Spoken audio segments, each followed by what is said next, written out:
Senator, welcome to our program and for an exclusive interview with CNN. But before we start, can I call you Dr. Anti-Vax for short? Because your name is rather long. Can you first tell us what are your credentials? Certainly. Call me whatever you want. Regarding your question, I have a PhD in bioinformatics from Harvard University, and I have been a Kentucky senator for years. Senator, what is your position on face masks for preventing COVID-19 infections? The masks are total garbage. They do not work, and besides, they create a lot of problems. For example, the other day, I was walking on the street and someone saluted me. I did not realize who this person was.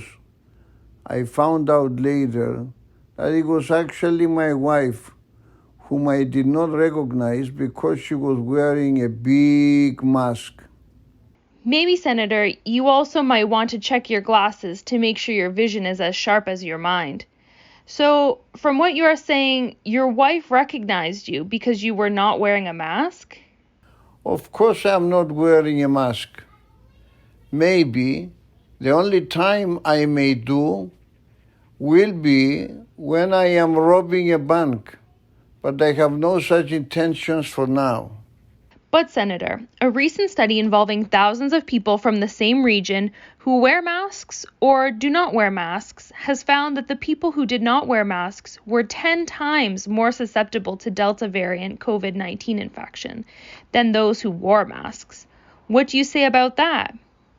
Well, did they do any statistics and used the Mann-Whitney test to check for result significance? Yes, they did. And the so-called p-value, which you know what that is, given your PhD in biostatistics, was 10 to the negative 10. Is this telling you something as a renowned biostatistician? It is not telling me anything because after my own investigations, I found out that those who wore masks were all Democrats and those who didn't were all Republicans. I also know that the Democrats cheated. They did not report most of the COVID-19 infections, thus making the study unreliable. Do you say that the Democrats are lying? Of course they are lying. They did the same with the 2020 election. As everybody, and you probably also know, the last election was won by Trump by a landslide. But the big lie and the myriad of irregularities got Biden to win. Okay, now I understand. Let us move to the area of vaccines. From all the vaccines out there, do you have a preference? No, I don't have a preference. They are all garbage and they all create a lot of problems. When you take the vaccine, you're susceptible to thromboembolic episodes, bleeding, cardiomyopathies, autism, Alzheimer, cancer, kidney failure, and millions of other maladies. Instead of the vaccines helping you, they can actually kill you. In fact, I was very curious about the Johnson & Johnson vaccine, which repeated the same name twice, and I was wondering why. When I inquired with the chief executive, he told me that the vaccine was named that way just in case one of the Johnsons dies after vaccination, so that they remain with the same name, but just Johnson this time. Makes perfect sense. But Senator, there is solid scientific evidence that the vaccines work. For example, among 1 million vaccinated people, the incidence of repeat infections was less than 0.01%, and the mortality was near zero, while the incidence of infections in the non-vaccinated equivalent population was 10%, with a mortality of 2%. When they subjected the comparisons to statistical tests such as ANOVA, they found that the p-value is in the 10 to the negative 50. What do you say about that? Did they apply the Benjamini-Hochberg correction for multiple comparisons? Yes, they did, and the p-value was reduced to 10 to the negative 49. What do you say now? I say that the Benjamini-Hochberg correction is garbage, and they should have used the Holm-Bonferroni method, which is much better. They actually did, and they found that the p-value was 10 to the negative 48. Is that highly significant? I do not know if it is significant, but I know for sure that when they check for multiple correction by two different methods, they got two different results. This means that the results of the study are inconsistent and they fall into the category of irreproducible results, meaning garbage. Besides, the highly reputable journal Nature has repeatedly said that the p-value is unreliable and should be abandoned. So I don't believe any of this. Okay, let us now move to the testing area and ask you, what is your opinion about COVID-19 testing? My opinion about testing is that it is a waste of time and money, besides having nurses inserting various devices into your nose and who knows where else, which is very uncomfortable. Have you ever been tested, Senator? No, I have not been tested since I feel perfectly fine. But Dr. Fauci says that you may be positive and a super spreader, even if you have no symptoms. Senator, we will take a commercial break now, but during this period, I will make a proposal which you cannot refuse. We have some Abbott rapid tests for COVID-19 here. And if you do not mind, let us test you quickly with a nasopharyngeal swab and see within 15 minutes how the results will come about. I am almost sure you will be negative. I don't mind doing that. It is my pleasure to do it in front of your 5 million audience so that they witness the waste of time and money.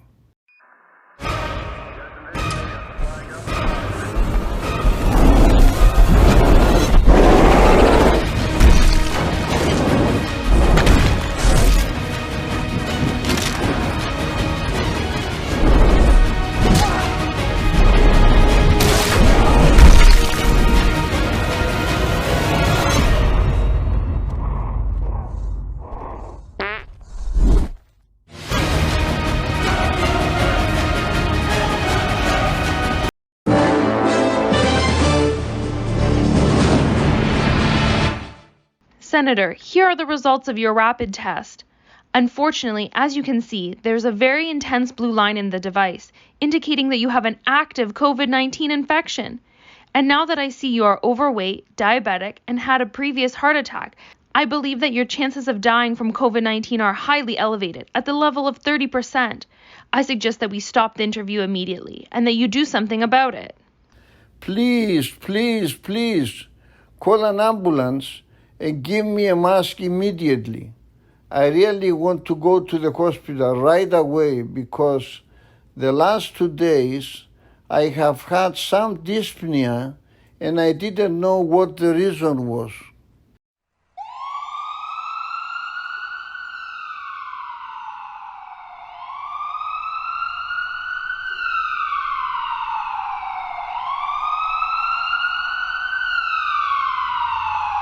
Dear Senator, after you came, we did a formal and golden standard test based on PCR.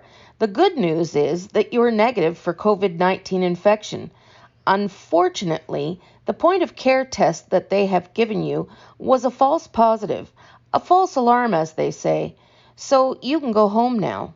Nurse, can you keep a secret? I want to tell you something very personal and very confidential. Please go ahead. I'm all ears. I would be delighted to help you.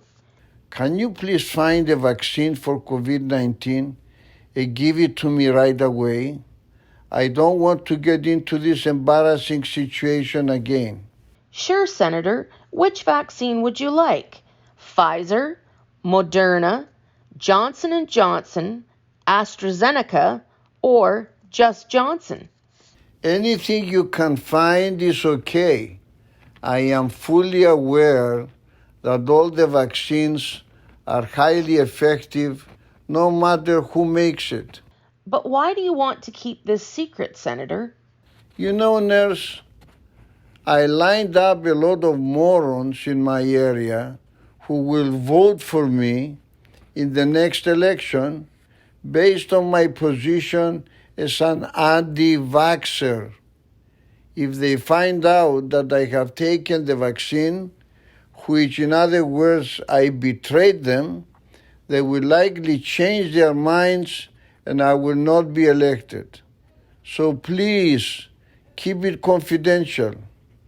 I will keep it confidential, Senator, but when you go home and you start campaigning, will you talk in favor of the vaccine or against the vaccine? As I said, nurse, who cares about the vaccine, COVID-19, dead or alive people? What counts most for me is that I will not lose my seat even if I lose my soul. Diseases come and go, but once the seat is gone, go figure out how to take it back. It's gone forever. This is CNN Breaking News.